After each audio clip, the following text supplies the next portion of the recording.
శంభుమూర్తి దాల్చి సహకార భూరుహ చక్రవర్తి నవ వసంత వేళ అతిశయిల్లుతుండెన కడగని మరి ఉదిరిపడి మనోదుడో సరింప.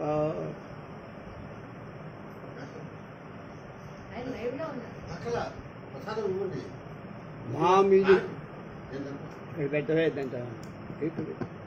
మామిడి గున్నకు శివుడికి అభేదం కల్పించి ఉపమానానికి ఉపమేయం కలిగించి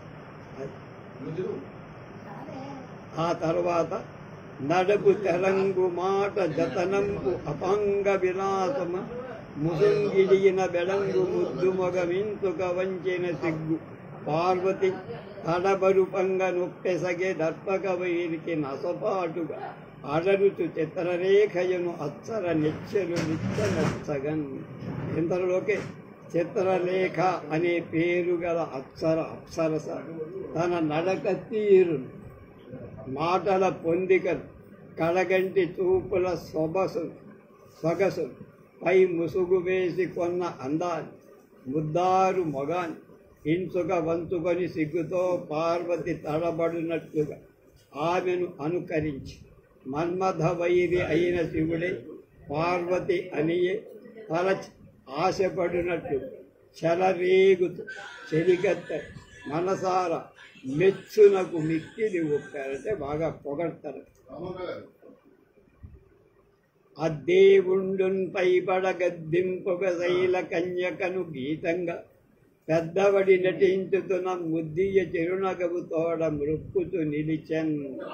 చిత్రరేఖ సౌందర్య చేష్టకు మోహం చెంది శివుడు ఆవేశంతో కౌగిలించుకోవటానికి ఆమెపై పడగు. ఏమిటి వింత చర్య అని ఆదరించినట్లుగా పార్వతి కంటి సైగ చేయగా ఆ ముద్దరాలు చిత్రలేఖ చాలాసేపు పార్వతిలా నటిస్తూ అభినయిస్తూ చిరునవ్వుతో ఇద్దరికీ ముక్కుతూ నిలబడి నిలిచిన చిత్రరేఖ గని నీలగొండు మొగంబు వాంచి అంగలకల నవ్వే వంచినన్ కలకల నవ్వే అంబిక వికాసముతో చెలికత్తెలింక సిగ్గులు దగమాను మంచు పై కొంగెడలింప అపంగరూచులం కలపు పురారి శైరసుత కందుల వెన్నెల కాయుమించులను. ఆ విధంగా తన ఎదుట నిలిచిన చిత్రరేఖను చూసిన శివుడు తన భ్రాంతిని బదిలి సిగ్గుతో తల వంచుకొని పార్వతి శివుడి పొరపాటు తొలగిందని తెలిసి ప్రసన్నురాలైనది. ఇంక నీ సిగ్గు చూపటం నటనలు ఆపే అన్నాడు. ఆ చెలికెత్తలు చిత్రరేఖపై ముసుగులు లాగేశారు. శివుడు తన కళకంటి తోపు వెలుగును పార్వతి చల్లని కాంతులతో చేర్చాడు. ఈ విధంబుగా సర్వర్తుక మగువనమున సర్వజ్ఞుడు కేలిసలిపే సలిల క్రీడా గర్వము మనమున పడమ అపూర్వగతిని ధరిసే నేరు కొలతుక తాను. అన్ని ఋతు ధర్మాలు కనపడే ఆ ఉద్యాన వనసీమలు సర్వాన్ని ఎరిగిన శంకరుడు విహరించాడు. తర్వాత నీటిలో ఆటలాడాలనే కుతూహలం కలగగా మునిపెన్నడూ లేని విధంగా శివుడు పార్వతి అప్సరసలు అనే వాళ్లతో కలిసి ఏటి దగ్గరికి వచ్చారు. తరుణుల వీర మధ్యల తాకున చిందర బందరైన కొన్నురుగులతోడు శైవలము నూలు కొనంగని తంబ పంక్తిపై పరడు తరంగ రాజి విరకూసుల వీడిన కుంతలంబులను పరగు పదంబులను తరగిపై పడనేర్చు వికటాడి కైబడింది. ఆ యువతుల కాలి బొటన వ్రేళ్లలో వాళ్ళు అలంకరించుకొని వీర మధ్యలున్నాయి. వీర వనితలు ఆ వీర మధ్యలను తాకటంచే వారి జలక్రీడా సమయంలో తెల్లని నురుగులు ఏర్పడి చెల్లాచెదరై అవి నీటిపై కదలా నాచు మీద అక్కడక్కడ కనపడి ఆ నురుగులు యువతుల కేశపాశాలపైగా తెల్లని పువ్వుల్లాగా నాచు యువతుల కేశపాశాల వలె ఊహింపబడు. ఈ దృశ్యం పొల అలుక చేత యువతులు తమ తల వెంట్రుకలను విడివడ చేసి అందులోని పువ్వులను విరజిమ్మటానికి ప్రయత్నించడం వల్ల కలిగింది ఆ తెల్ల నురుగు అనే ఉద్భావం.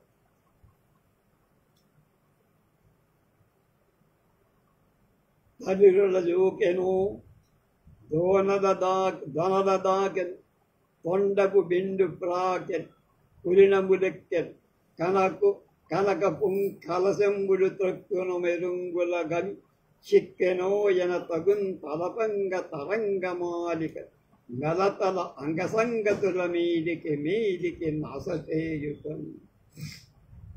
ఆ ఏటి అలల వరుస ఆయా అవయవాలను పొందటానికి పైకి లేస్తాను. పాదాలను చివురులను అంపపాదులను పిక్కలను తొడలను తొండాలను అంటే మొత్తం తొడలను ఇసుక తిండలను పెరుదులను బంగారు కుండలను పాలిండ్లను మెరుగుల గమి కళ్ళ కాంతులను అలము కొన్నట్లుగా క్రమక్రమంగా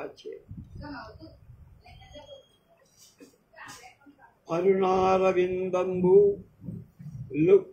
అవి మృక్కెనో కాని చిగురుటాకుల నింత సేరరు పులినంబులవి చాలా బుజ్జగించెనో కాని మరుచక్రముల నింత మరగిర్రాలు చక్రవాకములని సవరించెనో కాని కరికుంభవల నింత గనియరాలు గండు మీదని చాలా గౌరవించెనో కాని పువ్వు దూపుల నింత కుందిరావు తరగలాత్మీయ ధనముల దాయలైన చరణములు తితంబములను సన్నుగవలు తోతేర శృంగార జలది తరగలింతులు పైకొన్న తరలి ఇష్టం వచ్చినట్లుగా అందులో జలక్రీడలు ఆడుతున్నారు.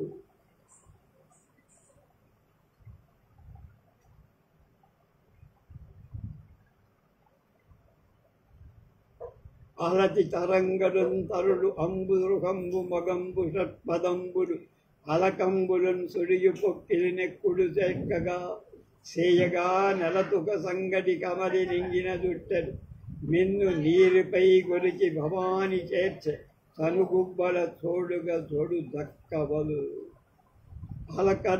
అలలు కమలాలు తుమ్మెదలు సుడి అవయవాలకు సాటి అయి మిక్కిలి కుతూహలం కలిపింగగా నలిగిన తామర తీగనంటూ చుట్టూ ఉన్న నీటిపై కొలిచి పార్వతి తన స్థనాలకు సాడిగా 2 జక్కవలను తన రొమ్మున చేర్చాడని దీనికి అర్థం రాశారు చదలవాడ జయరామ శాస్త్రి.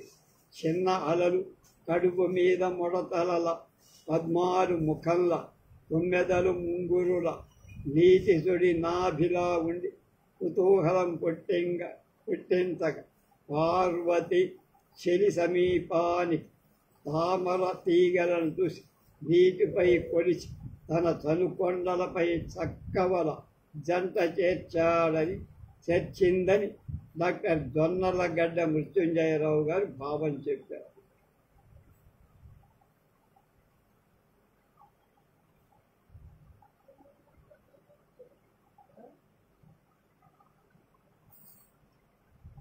కరగిన పూతచే కనక కందుక కాంతి వెలుంగ తన్నులను గిరిగొను దొడ్డముత్తియపు బేరులు వాయగ మన్మధాంకము తరుణల నంబికా విపుడు దార్కొనుతో కనుతాటు మాటుగా తరగరు చల్లు శీకర వితానము మానముగావకుండునే. కరగించిన బంగారు పూతగల బంగారు బంతుల కాంతుల సమానంగా ప్రకాశించే స్థనాలపైగా పెద్ద ముత్యాలహారాలు పెనగొని జలక్రీడలోని వేగిర పాటుతో తొలగ అప్పుడు వానిపై గల గోటి నొప్పులు యువతుల సమీపించు పరపురుషుడై పార్వతీపతి శివుడికి కనపడకుండటానికై అలలు చల్లే నీటి బిందువుల సమూహం వారి మానవుని తప్పక రక్షిస్తుంది. ఏదో ఊపని లాగదు.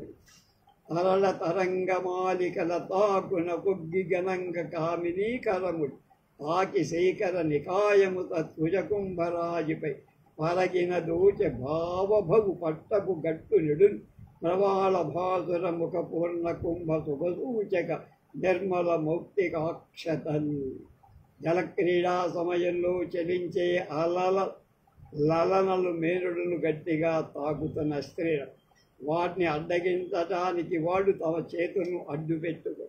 అప్పుడు చేతులు తాకిన అలలు నీటి తుంపరుల మొత్తమై యువతుల కడవల వంటి కుచాలపై పడిపోయి ఆ నీటి బిందువులు కామభోగ సామ్రాజ్యాన్ని చక్రవర్తిగా మన్మధుడికి పట్టాభిషేకం చేసే శుభముహూర్తంలో శివుళ్లతో అలంకరింపబడి ప్రకాశించే ముఖం గల నీటితో నిండిన కడవలలా మంగళప్రదాలై కనపడ్డాయి.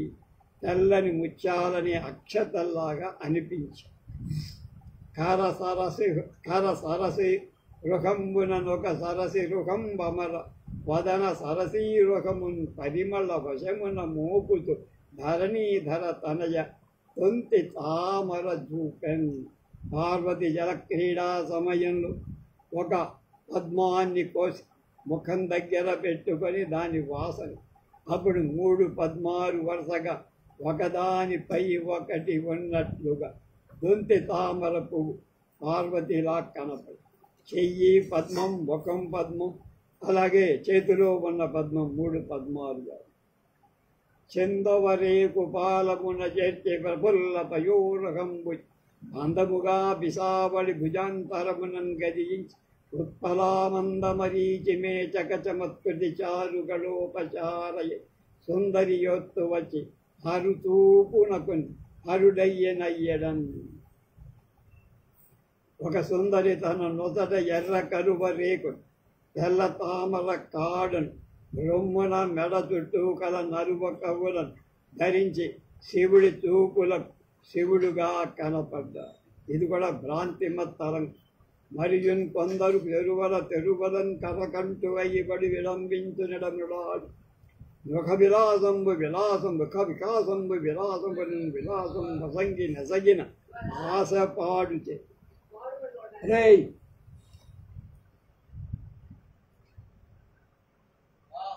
రెడీ ఆసీనయై బాణాసుర కన్యైన ఉషాకాంతకిస్తారు. కొందరు యువతులు శివుణ్ణి అనుకరించారు. పార్వతి వాళ్ళను చూసి ప్రసన్నురాలైన ముఖ శోభతో సంతోషపడి అప్పుడు బాణుడి తనయ ఉష దగ్గర కూర్చొని తనలో కోరిక అతిశయించగా ఇలా ఆలోచించింది. ఏం ఆలోచించిందో రేపు తెలుసుకో.